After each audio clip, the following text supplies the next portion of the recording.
لن یضروکم الا اذی، وہ نہیں نقصان دے سکیں گے تم کو مگر اذی، یعنی زبانی کلامی.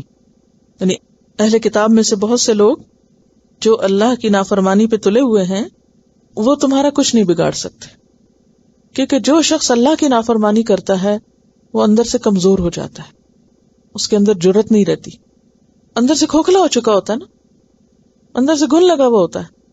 نتیجہ کیا ہوتا ہے؟ نتیجہ یہ ہوتا ہے کہ آہستہ آہستہ بدعملی کے ساتھ ساتھ وہ بے حس ہوتا چلا جاتا ہے. اب اگر کوئی اس کو کہتا بھی آؤ تم بھی دین کی طرف، تو وہ آگے سے اعتراض شروع کر دیتا، کرٹیسائز کرنا شروع کر دیتا. فرمایا کہ زیادہ سے زیادہ کچھ زبانی باتیں اور بحثیں اور غلط قسم کا پروپیگنڈا کر سکتے ہیں، اس سے آگے بڑھ کے کچھ نہیں کر سکتے، کیونکہ ان کو دلچسپی اپنی دنیا سے، اپنا مال کمانے سے، ان کی دلچسپی میں نہیں ہے کہ وہ اس سے آگے بڑھیں.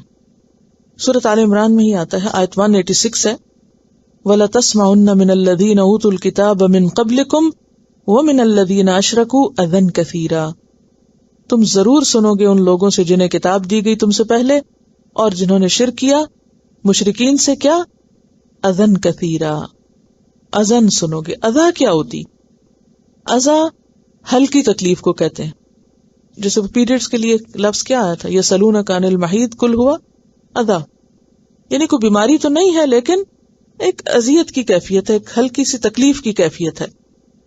تو اس سے مراد کیا ہے کہ جسمانی طور پر تمہیں نہیں نقصان دیں گے، یعنی تمہارے خلاف ہتھیار نہیں اٹھا سکتے، ہاں زبانی باتیں کر سکتے ہیں، جیسے کسی کا دل دکھانا یا گالی گلوچ کرنا، تان و تشنیع کرنا، بہتان تراشی کرنا، کسی کے خلاف بری باتیں پھیلانا، غلط پروپیگنڈا کرنا. تو یہ اس دور میں بھی ہو رہا تھا اور بعد میں بھی ہوتا رہا. یہ بات شاید آپ کو ابھی بھی سمجھ نہ آئی ہو، لیکن اگر تھوڑا سا آپ نبی صلی اللہ علیہ وسلم کے زمانے کا نقشہ جانیں کہ اس زمانے میں یا اس دور میں جو اہل کتاب تھے وہ، اور خاص طور پر یہود جو تھے، مدینہ میں کس پوزیشن میں تھے، کچھ معلوم ہے؟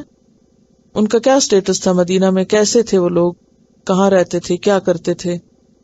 مالدار لوگ تھے اور پڑھے لکھے تھے اور اسلحہ گر تھے، اکانومی کنٹرول کرتے تھے، ٹھیک ہے نا، بڑے بڑے قلعے بنا رکھے تھے، ان میں بڑے بڑے بہادر تھے، جنگ کے ماہر تھے. اور مسلمان کتنے تھے؟ ہاں، مٹھی بھر، کچھ مہاجرین اور کچھ انصار.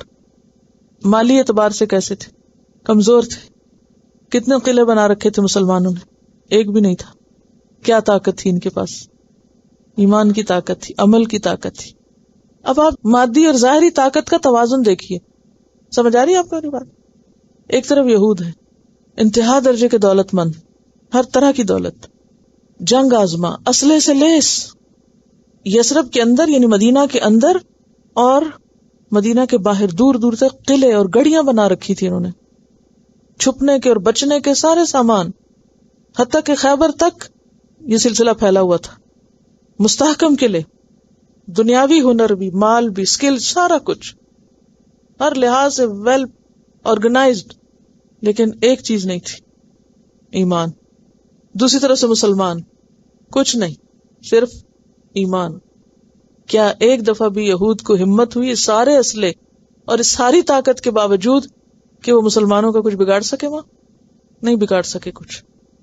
حتیٰ کہ جنگ احزاب میں جب انہوں نے وعدہ خلافی بھی کی اور دھوکہ کیا تو اس کے بعد وہ اپنے قلعے میں بند ہوئے، اور پھر کیا ہوا ان کے ساتھ؟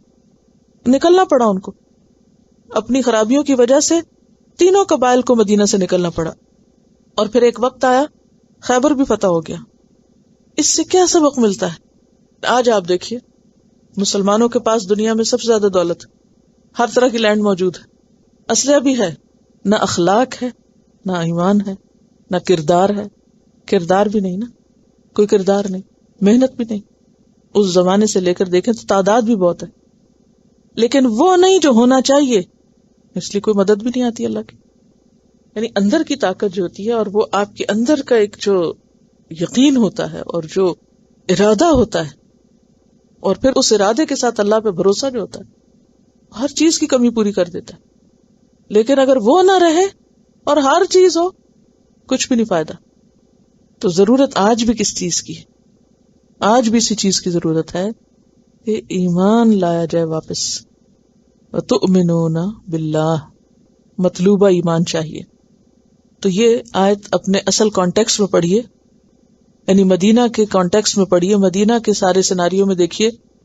لَن يَضُرُّوكُمْ إِلَّا أَذًى، مسلمانوں ڈرو نہیں ان کے قلعوں سے، ان کے اسلحوں سے، اور ان کی تعداد سے، اور ان کے مال و دولت سے.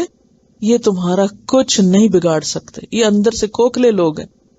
لَن يَضُرُّوكُمْ إِلَّا أَذًى وَإِن يُقَاتِلُوكُمْ، اور اگر کوئی ایسا موقع آیا کہ تمہیں ان سے دو بدو جنگ کرنا پڑی، يُوَلُّوكُمُ الْأَدْبَارَ، اتنے بزدل ہیں پیٹ پھیر کے بھاگ جائیں گے، تمہارے مقابلے پہ ٹھہر ہی نہیں سکتے.